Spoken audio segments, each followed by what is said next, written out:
Magandang hapon po mga paps. Ipapakita ko lang po sa inyo dito kung ano yung nakita namin dito sa SM Bataan. Inauthorize po ito ng Bureau of Fire Protection. Kaya po nadaanan lang po namin kahapon, so ipapakita ko po sa inyo. Authorized by the Bureau of Fire Protection personnel. Ito po yung kanilang mga gamit. Yan po, may mga bolt cutter po sila. Yan. Ayan po, yun po yung iba, hindi ko alam kung ano po tawag sa kanila doon. Pero pinakita po nila yan, at pati po kanila yung kanilang mga uniforms. Ayan po. Isa-isa po natin, pang female uniforms. Ayan, male-female uniforms. Ayan po, pang female uniforms na naman po. And then, ito po yung kanilang bagong uniform. And then, ito po yung uniform ng officer.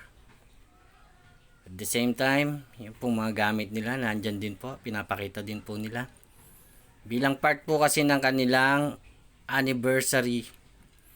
Opo, kaya po yan, pinopromote po nila yung mga gamit. At the same time, yung mga uniforms ng Bureau of Fire Protection Bataan area. So, yun po. Pinayagan po tayo dyan ng Bureau of Fire Protection, yung mga tao po nandyan. Kaya, inauthorize po nila na i-promote natin yung kanilang display. So, magandang hapon po.